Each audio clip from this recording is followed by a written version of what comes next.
Long bus trip. It'd be too soon if I have to go back, so I'm glad they come here next year. Not so seasoned food either, but we made it, and we were able to play. We played at a high level, I thought, on offense. I thought we started slow on defense, but we were able to recover in the second half. We played well on special teams besides a penalty, had some big returns. I thought it was a complete football game against a really talented football team. Those guys are going to beat a lot of people. We were lucky to put 50 points on them and beat them, and we look forward to watching our team progress a little bit more. Then coming this weekend, kind of an odd opponent that you've already seen before in your coaching career. Yeah. What do you know about Chadron State? I know they're going to be tough and physical. I know that they're kind of upset about last year's overtime loss, and we are too. And that's the good part about football. Everybody has the right to be upset, and then we can get it settled on the grass. And so they're going to be well coached. They're going to come in here and try to get a win. They're 1-2. They're going to try to get the second victory, and we expect to get their best shot, and hopefully we give them ours. Questions? So, Coach, William Jewell was a big blowout, and then this past weekend it seemed like a lot more of a fight. What were some challenges that the team faced on the field? Yeah, we just didn't execute very well defensively. I thought offensively we started fast in both halves. We scored. We matched scores. We did what we had to do. They ran the football extremely well on the offensive side of the ball. We just started slow on defense. We didn't execute. We weren't where we were supposed to be a lot of the first half. And I thought in the second half you saw a different defense, and they settled down. We're talented. That's what I think we learned this past weekend that a lot of people might not have understood. We found out as a football program that we're as talented as anybody, but we have to execute at a high level. And so when you don't execute, the people that aren't talented or talented will beat you. And so I think we learned a tough lesson that normally you learn in a loss. We were able to still win. And so those are some of the things that we saw. See, Dagan, there's so many weapons now. I know tight end is, you're going to block, you're going to be in a lot of passing plays. It's a different looking offense, but it's very balanced. Kind of like the way it's shaken out so far.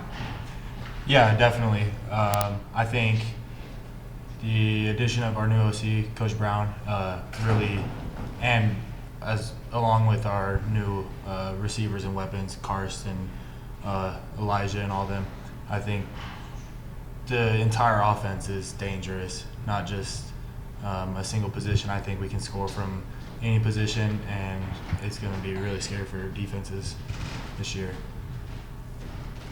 Coach, last week you weren't here, I know, but we talked about long off season. You guys play a game, a Thursday game, then you have a week off. It was like, how do you get into that rhythm now this week? Finally practice, you guys kind of get to do the same thing you did last week. What's that kind of like now? Yeah, well, a lot of people don't know this, but our camp has been all over the place. We're practicing at different places.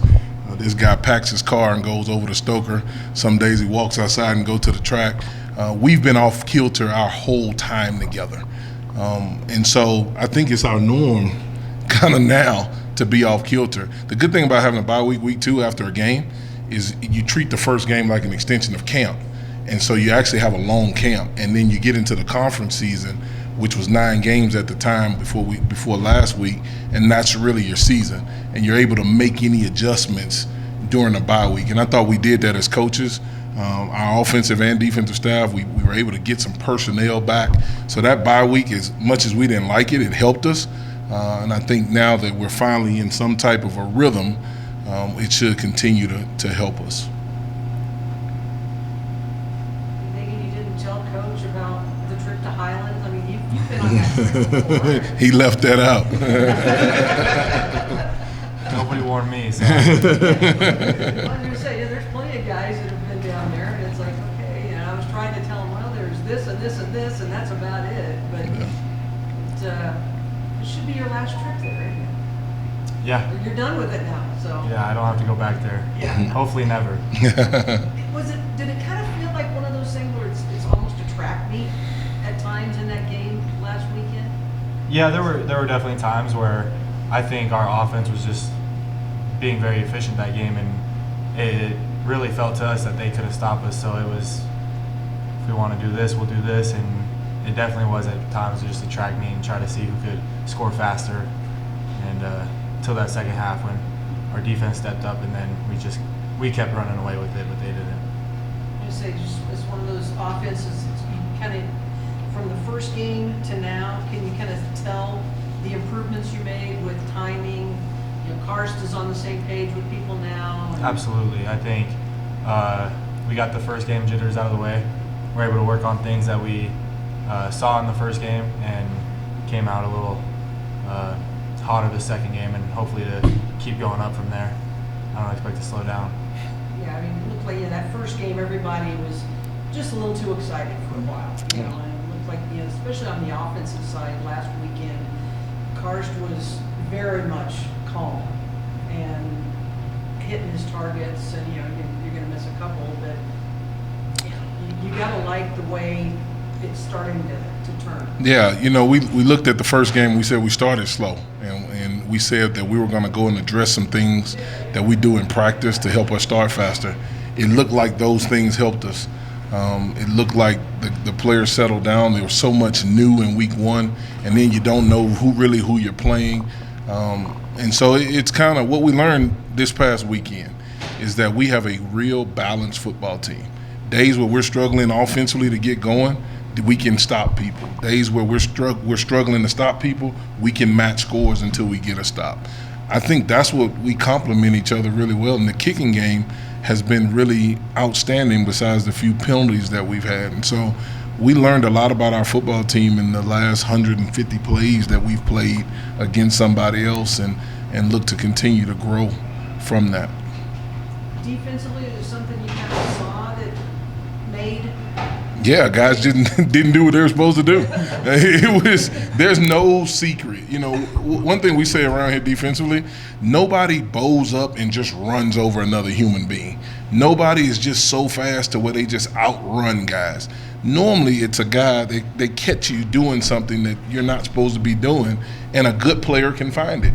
And they found it. Kid number 7 got behind our safety. He was supposed to be in a half field. He wasn't there.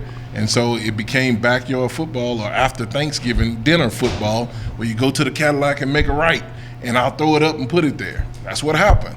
And so it was fun to watch that happen for me, because I knew our players would get mad and go respond. And they did. And so, it's funny, Patty, when you look, you think you saw Casper at halftime because you're not used to being in that situation. Well, for the development of our program and our team moving forward, we needed that. You don't want to be in that situation and lose. You want to be in that situation, learn that lesson, and still win. And so we did that. And that's what makes it fun. It wasn't fun at the time. It was nerve-wracking. And if these guys could put it away a little earlier, I would appreciate it. But definitely as a program, we grew. When you really think about that, that was the first real adversity that we saw. We started slow against William Jewell, but we hadn't been down.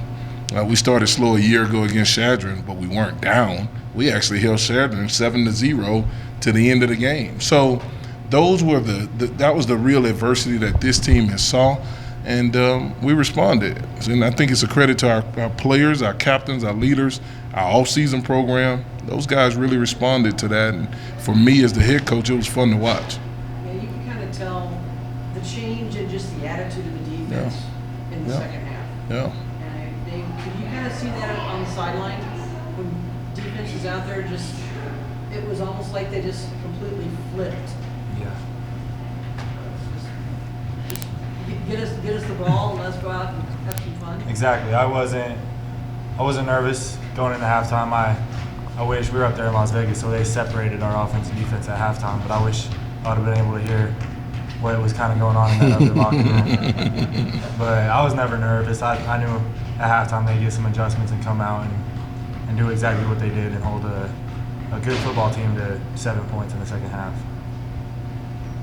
So I know it's early in the week. I don't know, maybe you could just talk about the excitement playing back at home in front of the fans, just that kind of neat. I know it probably ramps up as the week goes on, but maybe you and the guys, is there a little extra juice there this week? Or? Yeah, for sure. I think that first game we had a lot of nerves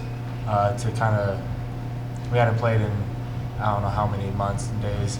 So now that we've had a few games under our belt and kind of know and shown what we are capable of, I think we're excited to come back and show the community and the fans and the students what CMU like football is all about now. I can't wait to see our students. Man, our students were awesome. The coach called and complained from the last school about how rowdy they were.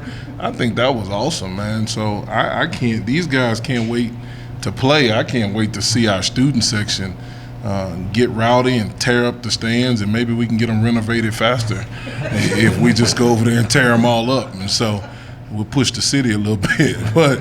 I can't wait to see those students and our fans. And these guys get a chance to play in front of their parents, and I think that's really big.